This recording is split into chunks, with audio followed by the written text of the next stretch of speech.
नमस्कार दोस्तों, मैं दीपक वाघेला फिर से आपके साथ। दोस्तों, काफ़ी सारे समय से सोनी के कैमरा मेनू सेटिंग्स के लिए वीडियो की डिमांड हो रही थी।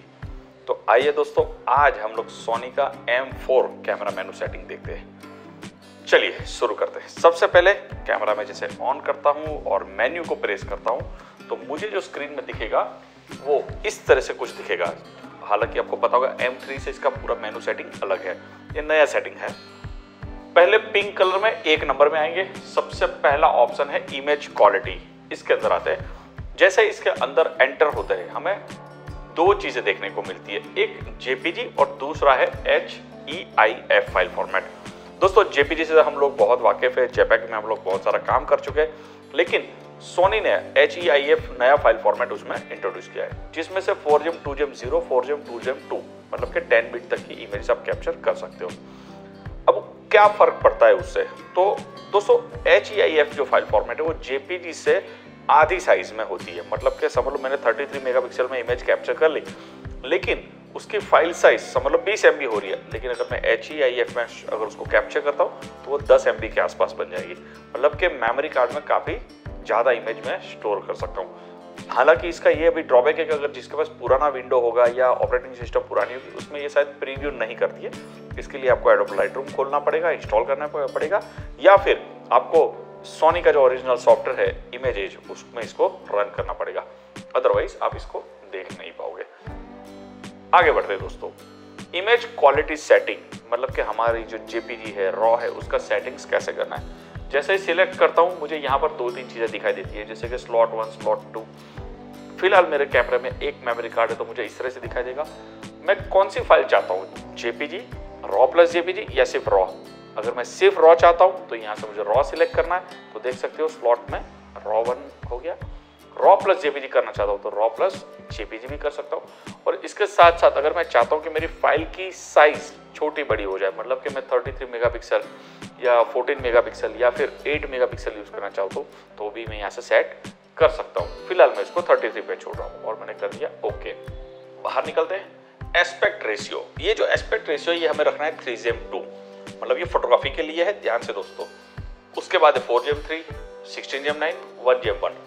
कई सारे मेरे दोस्त को ये लगेगा यार ये दूसरी जगह कहाँ यूज होगा, ये जो दूसरे एस्पेक्ट रेशियोज है वो कहाँ पर यूज होंगे। तो 16GM 9 अगर समझ लो आप फोटोग्राफी कर रहे हो और आपको टीवी पे फोटोज प्ले करने या आपकी एडवर्टाइज के लिए यूट्यूब के थंबनेल के लिए शूट कर रहे हो, तब आपको 16GM 9 करना है, जिससे कि आपकी पूरी फ्रेम जब आप 16GM 9 में शूट करोगे तो फील हो जाएगी, साइड में 2 ब्लैक पट्टी नहीं आएगी। और 1GM 1 अगर आप चाहते हो कि आप इंस्टाग्राम के लिए फोटोग्राफी कर रहे हो, मतलब स्क्वायर फ्रेमिंग के लिए, तभी आपको यूजफुल है। अदरवाइज आपको रेगुलर के लिए 3GM 2 इज बेटर। चलिए अब आता है वीडियो। अब देख सकते हो यहाँ से इमेज में से ये वीडियो का सिंबल है, मतलब कि वीडियो की फाइल फॉर्मेट्स क्या होनी चाहिए। उसके अंदर हम लोग एंटर होते हैं। जैसे मैं सिलेक्ट करता हूँ मुझे कुछ ऐसा मैसेज दिखाया जाता है, मुझे फिर से ओके का मैसेज करना है। अब यहाँ पर मुझे XAVC HD, उसमें भी HS मतलब कि हाई क्वालिटी, और उसी का 4K मतलब S मतलब कि स्मॉल साइज, थोड़ी सी लोअर रेजोल्यूशन में फाइल साइज छोटी हो जाएगी। तो 4K में मेरे पास 2 ऑप्शन है, फाइल फॉर्मेट अलग है और साइज भी अलग है। मैं चाहता हूं कि AVC में हो जाए, XAVC में हो जाए, तो यहां से HD क्वालिटी हो सकता है, वहीं पर भी मैं क्वालिटी इसकी रिड्यूस भी कर सकता हूं। तो मैं ज्यादातर जो है हाई क्वालिटी शूट करता हूं। कभी कभी ऐसा होता है, जैसे हम लोग गुजरात में, तो गुजरात में दांडिया ज्यादा खेलते हैं, संगीत संध्या जो होती है, महिला संगीत बहुत लंबे समय तक चलती है, 3 घंटा 4 घंटा। उस समय अगर मुझे मेमोरी कार्ड में स्पेस बचाना है, अपना ज्यादा फुटेज कैप्चर करना है कम स्पेस में, तब मैं 4K शूट करता हूँ, लेकिन मैं उसको AVC S पे आ जाता हूँ तो मेरा काम बढ़िया हो जाता है। तो फंडामेंटली ये इस तरह से काम कर रहा है। फिलहाल आप जो वीडियो रिकॉर्डिंग देख रहे हो ये AVC HS 4K में ही रिकॉर्ड हो रहा है। चलिए आगे बढ़ते हैं। Movie setting. अब उसके अंदर हम लोग जब एंटर होते हैं तो हमें रिकॉर्डिंग की फॉर्मेट मतलब कि फ्रेम रेट FPS कितना चाहिए वो यहाँ से दिखाई देता है। फिलहाल मैंने 60 और 24 2 ऑप्शन है, मैं 60 पे ज़्यादातर शूट करता हूँ। और उसके बाद रिकॉर्डिंग की जो क्वालिटी है MBPS वो यहाँ से आप इंक्रीज डिक्रीज कर सकते हो। दोस्तों, M4 का जो सबसे बड़ा फायदा है वो यही है कि अप टू 100 MB पे 4GM 2GM 2 10 बिट रिकॉर्ड कर सकते हो। ये उसका सबसे बड़ा फायदा है, मतलब कि सबसे हाईएस्ट क्वालिटी आपको 35 mm के सेंसर में मिलेगी, जो यहाँ से आपको सेट करना है। ऑफ कोर्स आपको मेमोरी कार्ड्स ज़्यादा चाहिए। दोस्तों कई सारे लोग जो है कंप्लेन करते हैं कि M4 जो है हीट हो जाता है। हीट होने के दो कारण हैं। एक तो बाहर का टेम्परेचर अगर बहुत ज़्यादा है, जैसे गर्मियों के सीजन में होता है, ऑलरेडी 40-45 डिग्री के आसपास टेम्परेचर होता है, और उसमें भी अगर आपने मेमोरी कार्ड अगर स्लो स्पीड वाला यूज़ किया है तो ज़रूर आपका कैमरा हीट होगा या शायद बंद भी हो जाएगा कुछ टाइम के लिए। तो दोस्तों एटलीस्ट अगर आपको ये शूट करना है, आप देख सकते हो 200 Mbps, M लिखा है मतलब कि आपको 300 Mbps वाला काम मिनिमम कार्ड जो है मिनिमम यूज़ करना है।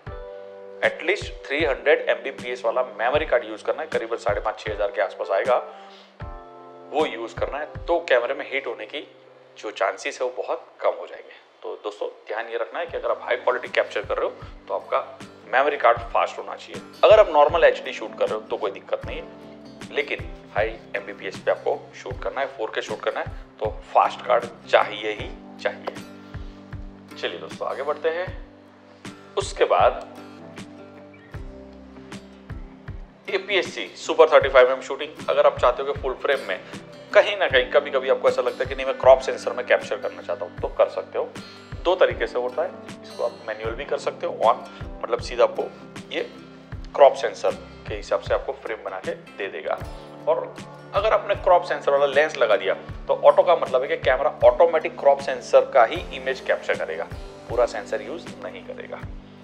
उसके बाद है लॉन्ग एक्सपोजर नॉइस रिडक्शन। फिलहाल ऑफ है, लेकिन लॉन्ग एक्सपोजर मतलब होता है कि जब आप फोटोग्राफी करते हो और 1 सेकंड से ज़्यादा आपका एक्सपोजर टाइम है, 1 सेकंड, 2 सेकंड, 5 सेकंड या 10 सेकंड, तो कैमरा ऑटोमेटिक जो है नॉइस रिडक्शन करना शुरू कर देता है। मतलब कि सॉफ्टवेयर को कमांड दिया गया है कि जैसे ही इतना शटर स्पीड से नीचे जाते हैं तो आपको आपका नॉइस रिडक्शन ऑन करना है। तो ये इस तरीके से काम करता है।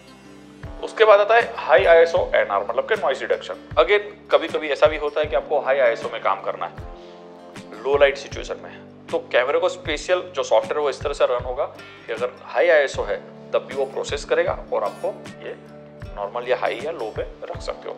दोस्तों इसको बहुत सारे तरीके से यूज़ किया जाता है। जैसे अगर आप एस्ट्रो फोटोग्राफर हो, मिल्की वे फोटोग्राफी करते हो या लाइट पेंटिंग ज़्यादातर करते हो, तब आपको हाई ISO नॉइस रिडक्शन या लो शटर स्पीड का नॉइस रिडक्शन ज़रूरी हो जाता है, क्योंकि वहाँ वैसे ही लाइट बहुत कम होती है। लाइट पेंटिंग जब आप करते हो तो आपका शटर स्पीड का जो टाइमिंग होता है 5 सेकंड, 10 सेकंड, 20 सेकंड, कभी कभी पूरा 1 मिनट या 10 मिनट तक का भी होता है। उस समय लाइट ना होने के कारण जो है नॉइस क्रिएट होता है, उसको रिडक्शन करने के लिए भी आपको इसे यूज़ करना चाहिए। एक चीज़ है, अगर आप मिल्की वे शूट करो तो इसको आप शायद ऑफ भी रख सकते हो, रॉ में भी शूट कर सकते हो। उसका कारण ये है कि फॉर एग्जांपल कि आपने 30 सेकंड का शटर स्पीड रख दिया और एक इमेज को कैप्चर कर लिया, 30 सेकंड तक शॉट तो क्लिक हो जाएगा, लेकिन दोस्तों उसके साथ साथ क्या होगा, वो 30 सेकंड और लगाएगा उसके नॉइस को रिड्यूस करने के लिए, मतलब कि सॉफ्टवेयर उसमें रन होगा।